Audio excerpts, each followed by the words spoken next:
بسم اللہ الرحمن الرحیم۔ السلام علیکم۔ میرا نام مروہ ہے۔ میں اپنے گھر میں سب سے چھوٹی ہوں۔ مجھ سے بڑے دو بھائی ہیں۔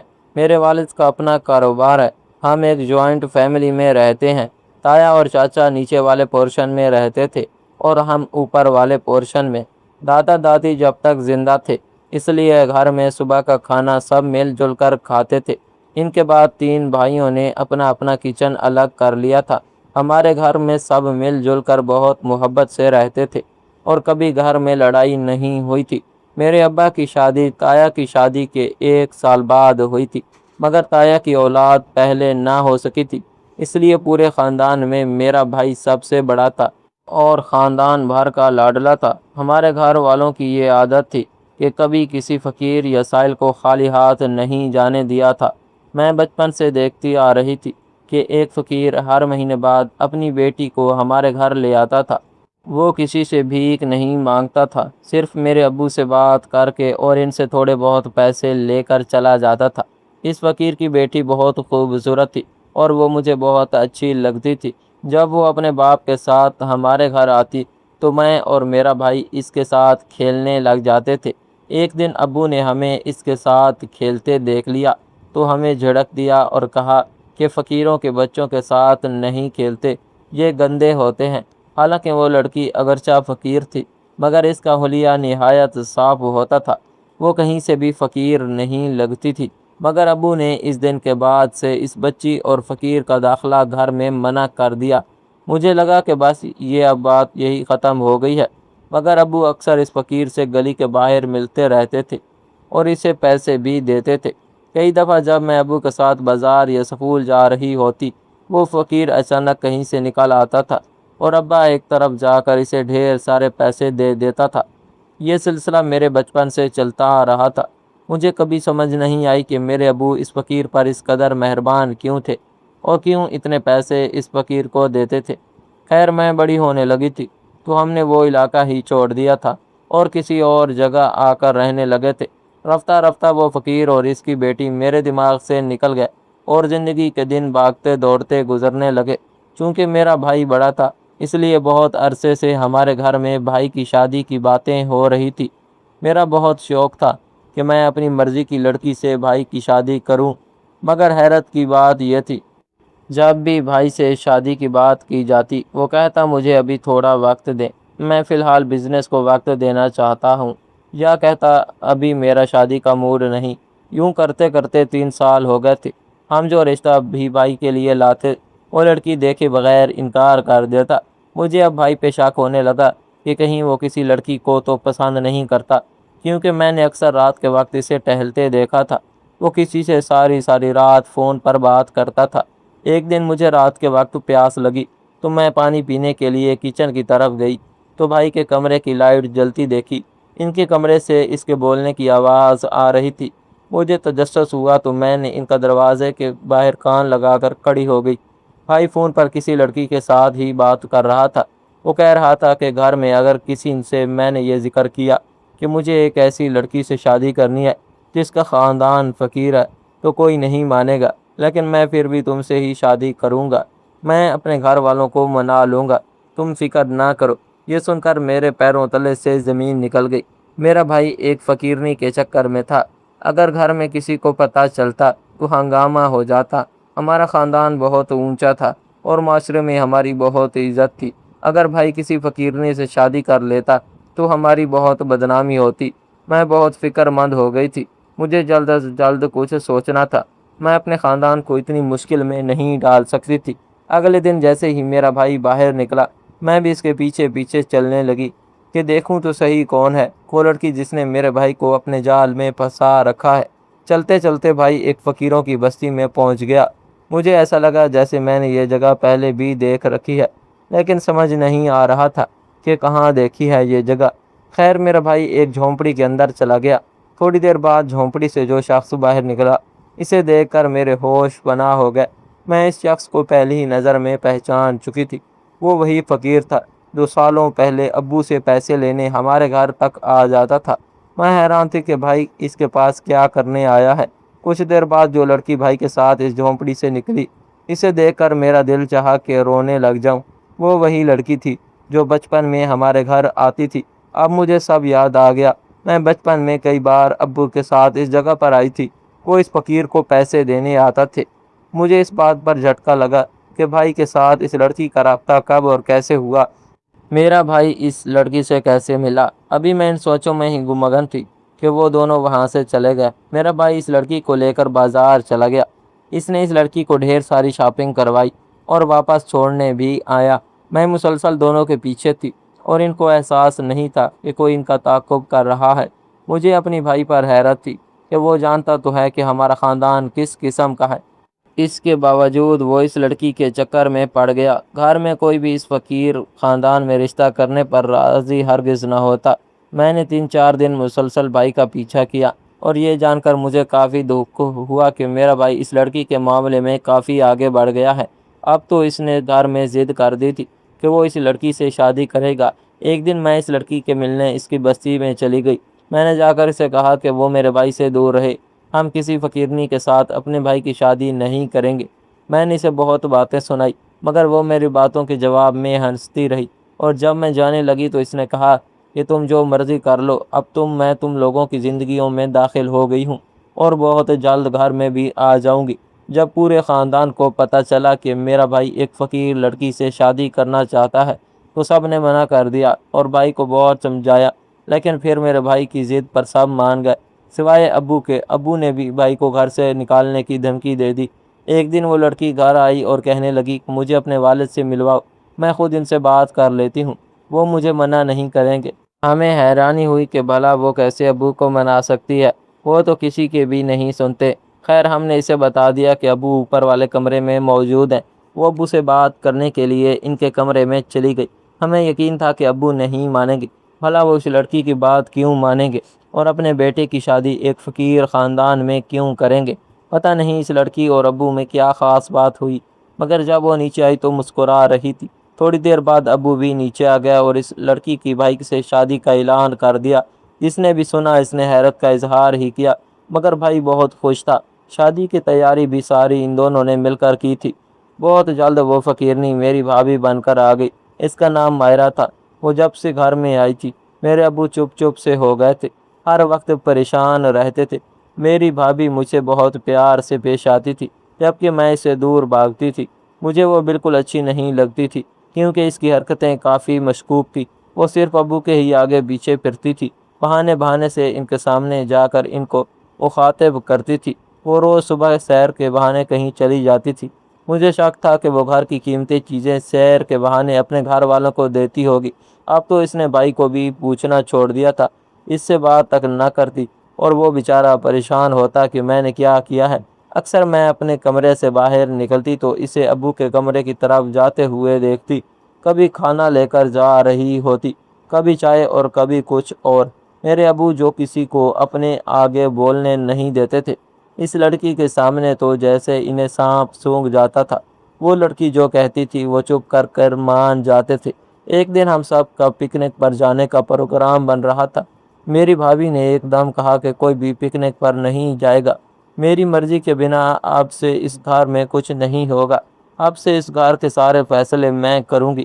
میں نے چلا کر کہا کہ تم کون ہوتی ہو اس گھر کے فیصلے کرنے والی؟ اپنی حد میں رہو تم۔ وہ مسکراتے ہوئے کہنے لگی جیسے تم اس گھر کی بیٹی ہو ویسے ہی میں بھی ہوں۔ کیوں ابو؟ اس نے ابو کی طرف دیکھا تو وہ گھبرا کر کہنے لگے بالکل، مائرہ بھی میری بیٹیوں جیسی ہے، اس کا فیصلہ سب مانیں گے۔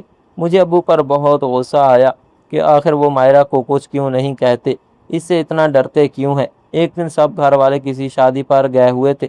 میری طبیعت ٹھیک نہیں تھی اس لیے میں گھر پر ہی رک گئی۔ کچھ دیر بعد مجھے پیاس لگی تو میں پانی پینے کمرے سے باہر آ گئی۔ کچن کی طرف جاتے ہوئے میں نے مائرہ کو دیکھا، وہ چوروں کی طرح ادھر ادھر دیکھتی ہوئی ابو کے کمرے کی طرف جا رہی تھی۔ مجھے کھٹکا محسوس ہوا کہ ابا تو گھر نہیں، پھر یہ کیوں وہاں جا رہی ہے۔ کچھ دیر بعد میں نے اسے نکلتے دیکھا تو اس نے اپنے دوپٹے میں کچھ چھپا رکھا تھا۔ وہ اسی طرح وہ چیز چھپائے گھر سے باہر چلی گئی۔ میں نے سوچا اس کے پیچھے جا کر دیکھتی ہوں کہ وہ کس سے ملنے گئی ہے، مگر بخار کی وجہ سے میرے جسم میں اتنی طاقت نہیں تھی کہ اس کا پیچھا کرتی، اس لیے سوچتے ہوئے اپنے کمرے میں آ گئی۔ مجھے شک ہوا کہ اس نے کوئی بہت ہی قیمتی چیز ابو کے کمرے سے اٹھائی ہے۔ ماہرہ کے بارے میں اب تک جتنا میں نے اندازہ لگایا تھا وہ یہ تھا کہ شاید ہمارے گھر میں وہ کسی خاص مقصد سے آئی ہے۔ وہ گھر میں ہر وقت کوئی نہ کوئی ہنگامہ مچائے رکھتی تھی اور گھر کا ماحول خراب کر کے اسے خوشی ملتی تھی۔ آخر وہ ایسا کیوں کرتی تھی مجھے کچھ سمجھ نہیں آتا تھا۔ آئے دن وہ اپنے باپ یعنی اس فقیر کو اپنے گھر بلاتی اور دونوں باپ بیٹی ہم سب گھر والوں کا دل جلاتے۔ میرا بھائی اس کے پیار میں مکمل طور پر اندھا ہو چکا تھا اور اسے کچھ نہیں کہتا تھا۔ کچھ روز بعد دوپہر کے وقت سب گھر والے سو رہے تھے جب میں نے مائرہ کو دیکھا۔ اس نے فقیروں جیسا حلیہ بنا رکھا تھا۔ کچھ دیر بعد وہ گھر سے باہر چلی گئی۔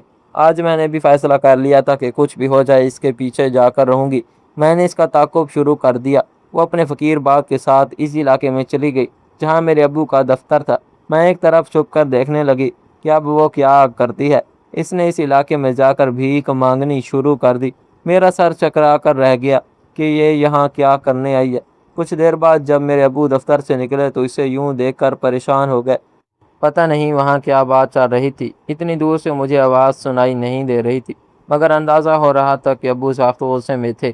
میں خوش ہو گئی کہ چلو اس لڑکی کو اب ڈانٹ پڑے گی۔ میرے خیال سے اس کی عادت بن گئی تھی۔ بھیک مانگنے کی وجہ سے وہ رہ نہ سکی۔ یہ دیکھ کر میری حیرت کی انتہا نہ رہی کہ میرے ابو اس لڑکی کے سامنے ہاتھ جوڑ رہے تھے۔ مجھے اپنے ابو پر ترس آیا۔ اپنی عزت بچانے کی خاطر ان کو کیا نہیں کرنا پڑ رہا تھا۔ اور ایک میرا بھائی تھا جس کو احساس تک نہیں تھا، جسے مائرہ بالکل اچھی نہیں لگتی تھی۔ اب مجھے لگتا تھا وہ ابو کو جان بوجھ کر تنگ کرتی ہے۔ ایک دن میں ابو کے لیے چائے بنا کر ان کے کمرے میں جا رہی تھی کہ مجھے اندر سے مائرہ کی بولنے کی آواز سنائی دی۔ وہ میرے ابو سے کہہ رہی تھی کہ آپ چاہیں جتنا بھی چھپا لیں یہ راز تو ایک نہ ایک دن کھل ہی جائے گا۔ ابو کہنے لگا جب تک تم اپنی زبان بند رکھو گی تب تک یہ راز راز ہی رہے گا۔ میں اب تک جانے کتنے پیسے تمہیں اور تمہارے بس بھکاری خاندان کو دے چکا ہوں صرف اس لیے یہ تمہاری زبان بند رہے اور گھر میں کسی کو یہ راز پتہ نہ چلے۔ مائرہ ہنسنے لگی اور کہا کہ فکر نہ کریں، جب تک میرے خاندان کو پیسے ملتے رہیں گے تب تک میں چپ رہوں گی، لیکن جس دن میرا منہ کھل گیا اس دن آپ کا راز بھی کھل جائے گا۔ آپ میرے غش کھانے والی ہوگی۔ یہ کیا چل رہا تھا؟ کون تھی یہ لڑکی اور میرے باپ کا کون سا راز اس کے پاس تھا؟ میرا باپ اس کا کیا لگتا تھا؟ میں جتنا سوچتی اتنا ہی الجھ جاتی۔ ایک دو بار بھائی سے کہا کہ اپنی بیوی کو تمیز سکھاؤ کیونکہ وہ ابو سے بڑی بدتمیزی کرتی تھی، مگر بھائی الٹا مجھے ڈانٹنے لگ جاتے کہ میں نے اس کو کبھی بھابھی سمجھا ہی نہیں۔ حیرت انگیز بات یہ تھی کہ اس کی ہمارے خاندان سے بالکل نہیں بنتی تھی، مگر وہ اکثر تایا اور چاچا کے پورشن میں ان لوگوں کے ساتھ جا کر گپ شپ لگاتی رہتی اور یہ بات مجھے مزید تیش دلاتی تھی۔ ایک دن اس کا فقیر باپ اس سے ملنے آیا تو میں نے اسے بے عزت کر کے نکال دیا۔ مائرہ کو پتہ چلا تو اس نے ہنگامہ مچا دیا اور مجھے تھپڑ مار دیا کہ میں نے اس کے باپ کی بے عزتی کیوں کی۔ مجھے امید تھی کہ ابو میرے حق میں بولیں گے مگر وہ چپ رہے کیونکہ مائرہ نے انہیں آنکھوں ہی آنکھوں میں اشارے سے منع کر دیا تھا کہ وہ کچھ نہ کہیں، اور ابو کچھ بولتے بولتے خاموش ہو گئے۔ اب تو مجھے اس مائرہ سے بے انتہا نفرت ہو گئی تھی۔ دل چاہتا تھا کہ اسے آگ لگا دوں۔ ابو اس کی حمایت کیوں کرتے تھے؟ اس بات کا تجسس مجھے مجبور کرنے لگا کہ میں اس راز کا پتہ لگاؤں۔ میں سوچنے لگی کہ اس کے خلاف کوئی منصوبہ بناؤں یا اس کی کوئی کمزوری ڈھونڈوں تاکہ اسے اس گھر سے نکال سکوں۔ اس کا پیچھا جب بھی کیا کوئی فائدہ نہیں ہوا کیونکہ وہ اپنے فقیر خاندان میں ہی جاتی اور اپنے کمرے کو وہ تالا لگا کر رکھتی تھی۔ میں نے بہت بار کوشش کی کہ میں اس کی کمرے میں جا کر کوئی سراغ تلاش کروں کہ وہ کون ہے، کیوں ہے اور کس نیت سے اس گھر میں آئی ہے، اس کا کیا مقصد ہے، کیونکہ بھائی سے شادی تو اس کا مقصد نہیں تھا، اتنا میں سمجھ چکی تھی۔ مجھے مائرہ بہت پر اسرار لگتی تھی۔ ایک دن میں نے اس کے لیے چائے بنائی اور اسے دینے گئی تو وہ بہت خوش ہوئی اور مجھ سے باتیں کرتے ہوئے ساری چائے پی گئی۔ چائے میں میں نے نیند کی گولیاں ملائی تھی تاکہ وہ بے ہوش ہو جائے۔ کچھ ہی دیر میں وہ ہوش و حواس سے غافل ہو گئی تو میں نے اس کی کمرے کی تلاشی لینی شروع کر دی۔ مجھے کسی ایسے ثبوت کی تلاش تھی جسے میں اس کے خلاف استعمال کر سکتی۔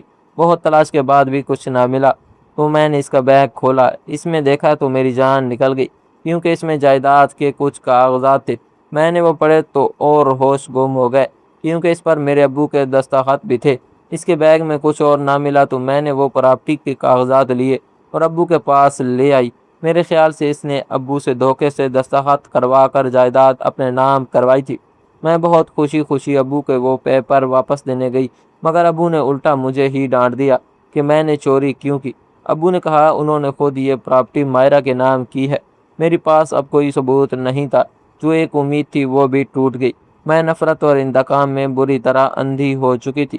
ایک دن وہ تائی ماں کے پاس بیٹھی تھی کہ میں نے تائی کے کمرے سے ان کا سونے کا سیٹ چرایا اور مائرہ کے کمرے میں رکھ دیا۔ ایک دن بعد میں خود ہی تائی ماں سے وہ سیٹ مانگنے گئی کہ اپنی سہیلی کی شادی میں پہنوں گی۔ تائی نے جب دیکھا کہ وہ سیٹ کمرے میں نہیں تو شور مچا دیا، سب گھر والے اکٹھے ہو گئے۔ میں نے سب کے سامنے کہہ دیا کہ مجھے مائرہ پر شک ہے۔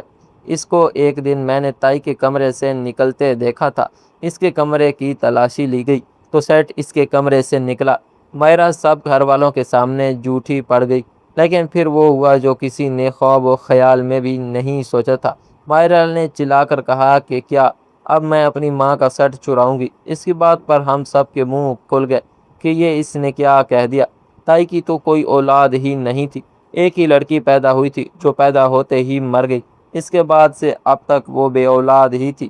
میرے ابا جلدی سے آگے بڑھے اور مائرہ کو خاموش کروانے لگے اور اس کی منت کرنے لگے کہ وہ چپ رہے، لیکن آج لگتا تھا سارے راز کھلنے والے تھے۔ مائرہ نے میرے ابو کو کہا چچا آج ساری حقیقت کھل ہی جانی چاہیے، بہت ہو گیا یہ کھیل، میں اب اور کچھ نہیں چھپاؤں گی۔ اس کے چچا کہنے پر میں چونک گئی، میرا بھائی بھی حیران رہ گیا۔ مائرہ میری تائی کی طرف گئی اور ان کا ہاتھ پکڑ کر کہنے لگی آپ کی بیٹی پیدا ہوئی تھی مگر مری نہیں تھی، چچا نے اس سے بچی کو فقیروں کے خاندان کو دے دیا تھا اور آپ کو ایک مردہ بچی لا دی تھی، وہ بچی میں تھی، میں آپ کی بیٹی ہوں۔ مجھے کچھ سال پہلے ہی میری پرورش کرنے والوں نے بتایا تھا، بچپن میں آپ کا گھر دیکھا تھا، مگر جب بڑی ہوئی اور حقیقت پتہ چلی تو معلوم ہوا کہ آپ لوگ وہ گھر اور علاقہ چھوڑ گئے ہیں۔ اس کے بعد میں نے آپ لوگوں کو بہت ڈھونڈا اور 2 سال پہلے ہی میری ملاقات کامران سے ہوئی۔ پہلے مجھے معلوم نہیں تھا کہ یہ میرے چچا کا بیٹا ہے، مگر ایک دن جب اس نے مجھے اپنے گھر والوں کی تصویریں دکھائیں تو میں جان گئی، میں نے فیصلہ کر لیا کہ میں اپنا حق لے کر رہوں گی۔ پہلے تو شاید میں کامران سے شادی نہ کرتی، مگر اس گھر میں آنے کے لیے اور چاچا کو سبق سکھانے کے لیے یہ ضروری تھا۔ یہ اس لیے مجھ سے ڈرتے تھے اور میری ہر بات مانتے تھے کہ میں کہیں ان کا راز نہ کھول دوں۔ میں جھوٹ نہیں بول رہی، پوچھ لیں چاچا سے۔ سب کی نظریں میرے ابو کی طرف اٹھ گئیں۔ میرے تایا دکھ سے پوچھنے لگے کہ کیا مائرہ سچ کہہ رہی ہے؟ ابا نے خاموشی سے سر جھکا لیا، جس کا نہارا صاف صاف مطلب تھا کہ ان کا ہی سارا قصور تھا اور مائرہ سچی تھی۔ زندگی میں پہلی بار مجھے اپنے ابو سے نفرت ہوئی۔ انہیں ابو کہتے ہوئے شرم آنے لگی۔ مجھے سمجھ نہیں آ رہی تھی کہ وہ اتنا برا کیسے کر سکتے ہیں۔ میری تائی روتے ہوئے پوچھنے لگی ہمارے ساتھ تم نے ایسا کیوں کیا؟ میرے ابو رونے لگے، کہنے لگے ابا ہمیشہ سے بڑے بھائی سے زیادہ پیار کرتے تھے اور مجھے اس بات کا شکوہ رہتا تھا کہ وہ ہمیں کم توجہ دیتے ہیں اور انہیں زیادہ۔ پھر جب بڑے بھائی اور میری شادی ہوئی تو بھی ان کی ساری توجہ بھائی اور بھابھی کی طرف ہی رہتی تھی اور یہ بات مجھے شروع سے ہی پسند نہیں تھی۔ جب بھابھی امید سے ہوئی تو ابا بہت خوش ہوئے۔ انہوں نے اعلان کر دیا کہ بھائی کی جو بھی اولاد ہوگی وہ اپنے حصے کی ساری جائیداد اس کے نام کر دیں گے۔ مجھے بہت حسرت محسوس ہوا۔ مجھے سوچ سوچ کر غصہ آتا تھا کہ بھائی کی اولاد کو ساری دولت مل جائے گی اور ہمیں تھوڑی ملے گی۔ اس لیے جب اسپتال میں بھابھی نے بچی کو جنم دیا تو میں نے اس فقیر خاندان کے حوالے کر دیا جن کی بچی کی وفات ہوئی تھی۔ میں نے وہ بچی بھابھی کو لا دی کہ آپ کی بیٹی نہیں بچی۔ میں نے اس فقیر کو بہت سارے پیسے دیے اور کہا کہ میرے بھائی کی بچی کی پرورش اچھے سے کرنا۔ وہ فقیر اکثر میرے گھر مانگنے آ جاتا اور دھمکی دیتا کہ اگر میں نے اسے پیسے نہ دیے تو وہ میرے بھائی اور بھابھی کو سب سچ بتا دے گا۔ یوں مجھے اسے ڈھیروں پیسے دینے پڑتے۔ پھر تنگ آ کر میں نے سب کو کہا کہ وہ محلہ ہی چھوڑ دیں۔ یہاں آ کر مجھے کبھی کبھی افسوس ہوا تھا کہ میں نے بہت غلط کیا، لیکن اب بہت دیر ہو چکی تھی۔ پھر جب کامران نے اس سے شادی کا کہا تو میں بہت ڈر گیا اور منع کر دیا، مگر مائرہ نے مجھے دھمکی دی اور کہا اپنے بیٹے سے میری شادی کروا دیں ورنہ وہ اپنے اصل ماں باپ کو سب بتا دے گی۔ میں نے مجبور ہو کر اس کی شادی کر دی۔ مائرہ چاہتی تھی کہ میں اسے اس کا حق دوں کیونکہ بھائی کی جائیداد پر بھی میں نے ہی قبضہ جمایا ہوا تھا، اس لیے میں نے اسے بڑا پراپرٹی اس کے نام کر دی۔ میں اندر سے اتنے سالوں سے اس گناہ کا بوجھ اٹھاتے اٹھاتے تھک گیا ہوں۔ مجھے معاف کر دیں۔ میرے ابو نے میرے تایا اور تائی کے آگے ہاتھ جوڑ دیے۔ یہ منظر بہت دل دکھانے والا تھا۔ تایا اور تائی ساری عمر اولاد کے لیے تڑپتے رہے تھے اور ان کی اولاد غیروں میں پل رہی تھی، اور یہ سب کرنے والا کوئی اور نہیں، میرا باپ تھا۔ مائرہ نے میرے تایا اور تائی کو گلے لگایا اور کہا کہ اب میں ہمیشہ آپ کے ساتھ ہی رہوں گی، کبھی چھوڑ کر نہیں جاؤں گی۔ میرا بھائی مائرہ کو بہت چاہتا تھا۔ وہ مائرہ کے ساتھ ہی تایا کے پورشن میں شفٹ ہو گیا۔ گھر میں کوئی بھی اب ابو کے ساتھ ٹھیک سے بات نہیں کرتا تھا۔ وہ ہر وقت معافی مانگتے رہتے تھے۔ آخر ایک دن مائرہ کے کہنے پر ہی تایا اور تائی نے ابو کو معاف کر دیا، کیونکہ مائرہ نے کہا تھا کہ ابا جو پیسے اس فقیر کو دیتے تھے، اس سے اس نے اچھی زندگی گزاری ہے۔ اگر ابا ہر مہینے وہ پیسے فقیر کو نہ دیتے تو آج وہ بھی کہیں بھیک مانگ رہی ہوتی، نہ کہ پڑھ رہی ہوتی۔ میں نے بھی مائرہ سے معافی مانگی کہ میں نے اس کے ساتھ بہت برا کیا۔ اس نے مجھے بھی معاف کر دیا۔ ایک بار پھر ہمارا گھر پہلے جیسا ہی ہو گیا، پیار محبت والا، اور یہ صرف مائرہ کی وجہ سے تھا۔ میں سب سے فخر سے کہتی تھی کہ میری بھابھی دنیا کی سب سے اچھی بھابھی ہے۔ ناظرین، مزید اس طرح کی سبق آموز کہانیاں اور واقعات سننے کے لیے ہماری ویڈیو کو لائک کریں، شیئر کریں اور ہمارے چینل سلطان سکلز کو لازمی سبسکرائب کر دیں۔ ملتے ہیں کل ایک نئی اور دلچسپ ویڈیو کے ساتھ، تب تک کے لیے اللہ حافظ۔